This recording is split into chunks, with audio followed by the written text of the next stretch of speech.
last night I was working with my student who is a trader. But what I mean by that is he makes his living by trading currency, stocks, playing the stock exchange basically.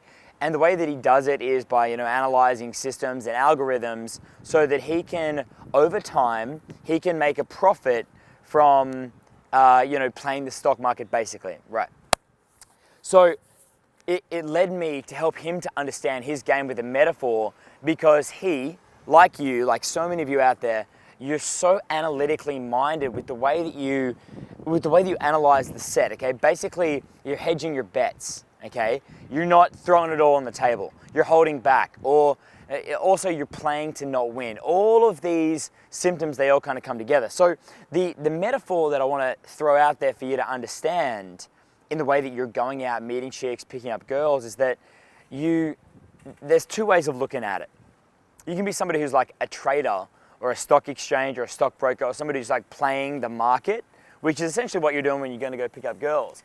Or you can be somebody who's like gambling in a Las Vegas table, okay? And essentially that's playing the market as well. You're investing a certain amount of energy into different situations and social dynamics and things like that because you want to get a return. So I saw that movie, brilliant movie. And if my comrades here who get The Big Short who can relate to me, Christian Bale in The Big Short, Batman as we know him, he is a guy who is playing the stock exchange, and the other characters in The Big Short, they're all extremely analytical. I mean, they're ballsy as hell, sure, they're all analytical, but are they fun?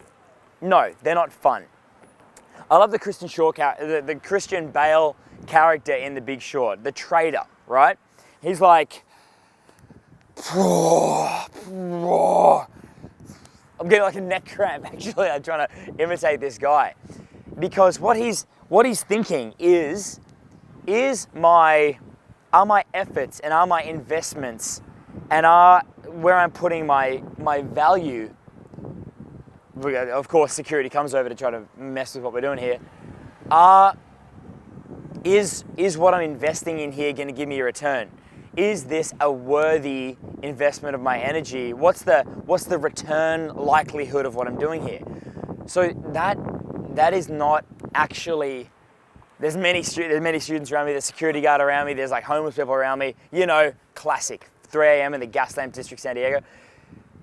And you're always kind of putting something out there, outcome dependent. So outcome dependent that you want to know that if you're going to put something down, if you're going to spend some time, or if you're going to make that approach, if you're going to risk rejection, that you are going to get something in return, or the loss is going to be minimized, okay? You're going to put yourself out there a little bit, and you want to know the loss is going to be minimized. And that whole demeanor, that hedging your bets, defensive, defending against not being taken advantage of, all that kind of shit, it cannot ever work. It can't work.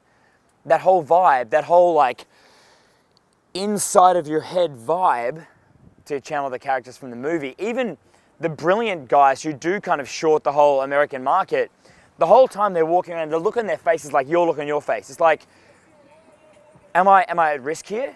Am I at risk here? Really this like fucked up look on your face. Now, let's throw to Iron Man, the first Iron Man, Robert Downey Jr. Let's go to a Vegas table.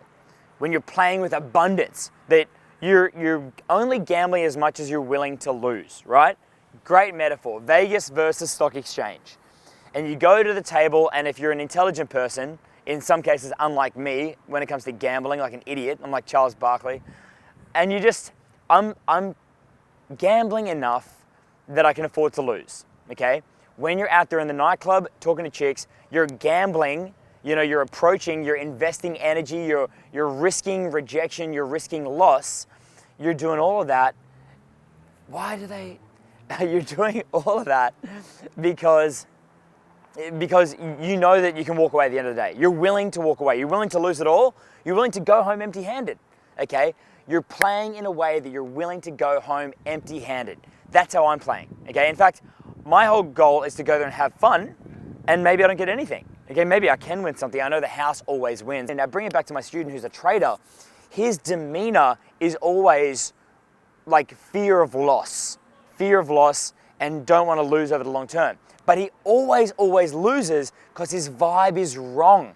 He's not willing to lose at all. He's not willing to play for the fun of playing. He's doing things because he's outcome dependent, because he's making a living from it. So when you're going out to meet girls, you've actually got to be willing to die alone. You've got to be willing to play and lose everything and be like, well, that was fun. That was fucking fun. I'm going to go home.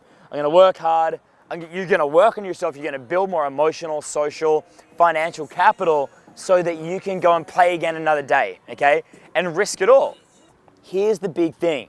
If you're an engineer or a software guy or an attention to detail guy or a mathematical guy or a scientific guy, your vibe is wrong because you're playing to mitigate loss and to minimize risk. You're playing to not lose.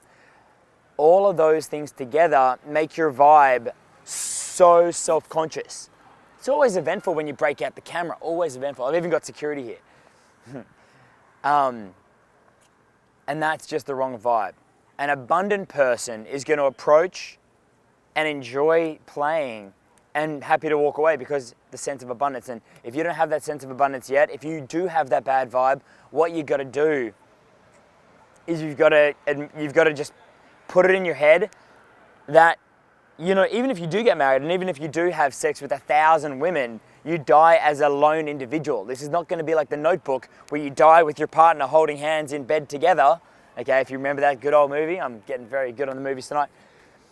It's eventually you're going to die alone. Okay, one way or another, everyone dies. Okay, have fun while you're playing and don't try to control the people around you because you can't do that. So just to reiterate, it's all about making the shift in the vibe, willing to let girls walk away, willing to let all of your efforts go to nothing, because actually it's extremely liberating. You kind of like free yourself. It's a weight off your fucking shoulders and you can enjoy without need and fear.